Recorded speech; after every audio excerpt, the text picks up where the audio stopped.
5 రాష్ట్రాల ఎన్నికల సందర్భంగా పార్టీలు, అభ్యర్థులు వినూత్న ప్రచారంలో ప్రజల్లోకి చొచ్చుకెళ్తున్నారు. కొందరు అభ్యర్థులు చేస్తున్న కొన్ని పనులు ప్రస్తుతం సోషల్ మీడియాలో విస్తృతంగా వైరల్గా అవుతున్నాయి. తాజాగా కాంగ్రెస్ పార్టీకి చెందిన ఓ ఎమ్మెల్యే అభ్యర్థి చేసిన పని వైరల్గా మారింది. చెప్పులు తీసుకెళ్లి ఒక వ్యక్తికి ఇచ్చి ఆ చెప్పులతో కొట్టించుకున్నారు. అయితే ఇదంతా ఆయన సెంటిమెంట్ అని చెప్పడం గమనార్హం. ఈ సంఘటన మధ్యప్రదేశ్ రాష్ట్రంలో చోటు చేసుకుంది. మధ్యప్రదేశ్ అసెంబ్లీ ఎన్నికల్లో భాగంగా రత్లాం నియోజకవర్గం నుంచి కాంగ్రెస్ పార్టీ తరఫున పరాస్ సక్లేచా బరిలో నిలిచారు. ఈ క్రమంలో విస్తృత ప్రచారం నిర్వహించారు. స్థానికంగా రోడ్డు పక్కన ఉండే ఫకీర్ చేతిలో చెప్పు దెబ్బలు తిన్నారు. కొత్త చెప్పులు తీసుకెళ్లి ఆ ఫకీర్కు పరాస్ సక్లేచా సమర్పించారు. అనంతరం వాటితో కొట్టించుకుని ఫకీర్ చేతిలో ఆశీర్వాదం తీసుకున్నారు.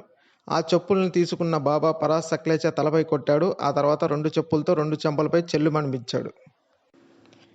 ఆ ఫకీర్ చెప్పులతో కొడుతున్నంతసేపు పరాస్ సక్లేచా ఆనందంతో పరవశించిపోవడం గమనార్హం. అయితే ఫకీర్ చేతిలో చెప్పు దెబ్బలు తింటే ఎన్నికల్లో విజయం ఖాయమనే ఉద్దేశంతో పరాస్ సక్లేచా ఇలా చేసినట్లు ఆయన అనుచరులు తెలిపారు. ఈ ఘటనకు సంబంధించి వీడియో ప్రస్తుతం సోషల్ మీడియాలో వైరల్ అవుతోంది. దాన్ని చూసిన నెటిజన్లు భిన్నంగా స్పందిస్తున్నారు. చెప్పు దెబ్బలకు పళ్ళు రాలుతాయి కానీ ఓట్లు రాలుతాయా అంటూ వ్యంగ్యంగా కామెంట్లు చేస్తున్నారు. చెప్పులతో కొట్టించుకున్న కాంగ్రెస్ ఎమ్మెల్యే అభ్యర్థి అయితే గతంలో పరాస్ సక్లేచా 2008లో రత్లాం అసెంబ్లీలో స్థానికంగా ఇండిపెండెంట్గా పోటీ చేసి విజయం సాధించారు. ఆ తర్వాత కాంగ్రెస్ పార్టీలో చేరారు. అయితే ఆ తర్వాత 2013లో పరాజయం పాలై 3వ స్థానంలో నిలిచారు. ఆ తర్వాత 2018లో కూడా ఓడిపోయిన పరాస్ సక్లేచా ఇప్పుడు వరుసగా 3వసారి ఎన్నికల్లో పోటీ చేస్తున్నారు. ఇక మధ్యప్రదేశ్ అసెంబ్లీ ఎన్నికలు శుక్రవారం పూర్తయ్యాయి. ఒకే విడతలో 230 అసెంబ్లీ స్థానాలకు ఎన్నికల పోలింగ్ నిర్వహించగా 76.22% పోలింగ్ నమోదైనట్లు ఎన్నికల అధికారులు శనివారం వెల్లడించారు.